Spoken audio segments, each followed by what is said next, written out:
Iloilo City. City of Love, gidman. Kaya iban sa ila, hindi lang makontento sa isa ka love, tagduha-duha pa. Ganing istorya subong. Tumusin eh. 9 years na magkarelasyon. 5 ka tuig nga kasado. May isa ka bata. Baw si Mrs. Nadakpan nga maangkas sa iban nga motor. Si Mrs. Kabalan. Lampingasan. Gani partido PPP. Pungko plastar pamati. Kay subong nga punto por punto aton pag-istoryahan si Inday nga hindi makontento sa talong nag-sideline pag isang hotdog kag iya ginapatalbog-talbog. Sa mali po niya istorya bigaon. Una nga punto. Believe ko kay Inday. Kay sa trabaho mapisan, sa kalalakihan kalatlan. Mangkot ka mo nga abilib ko, hindi ka man magbilib nga sa 8 ka oras nimo ka obra sa SM, ikaw nagatindog, pagpuli, duha pag ikahotdog ang ginapatindog. Pwerteng ability, Ninday. Wala ka ginakapoy, girl. Kahit ako ginahagard sa imo nga sitwasyon. Pero ikaw ang ginananamitan. Kaduha nga punto. Hindi na gid pwede mag-focus sa kabataan ninyo. Kinahanglan gid mamiga, requirements gid nga mamiga. Kay man kabalo ka na gid nga kasado ka, may bata ka pa. Mamiga pa gid no? Do hindi gid makontento sa bata ta. Prangkaha ko day. Prangkaha ko subong dayon. Natugnawan ka na sa kagabihon upod sang imong bana. Tinangita ka sang iban para didto magpainit-init ka. Maluoy ka sa iban. Maluoy ka sa iban. Nga wala nakatilaw himaya. Ang ilang flower, biskan wisik-wisik, wala nakaagi. Pero ikaw lang tawa, ang imong jingle bells, dumalumos na sa kabasa.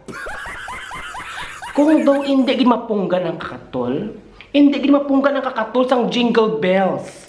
Banyo si Vicks Vapora, basi madula. Ikatatlo nga punto. May nagagawa nga istorya, amuning bago, may nagagawa nga istorya nga ang lalaki, ginasakit ang iyang asawa. May blatter. May kirida, kagula labot, nagapang agi pa. Tiko na muna ang sitwasyon.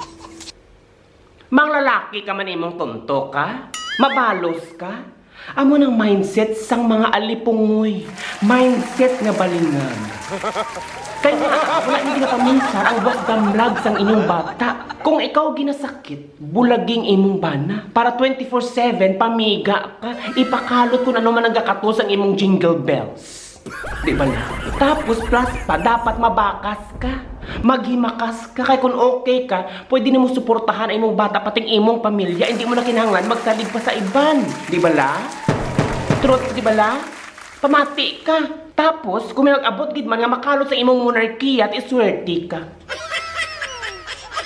Ikaapat nga punto. Biskan sa diin naton nga anggulo tan-awon, sala mo gid ya. Kay nga hambalon pa naton ng imong lalaki, ang imong bana babaidor. May bisyo, palainom, ginasakit ka, nagapang babahi tapos nang agi pa. Tanigin prangka mo siya, ginkuha mo imong bata, mapuli kami kay nanay, kay wala ka pulos, klase amay. Simple.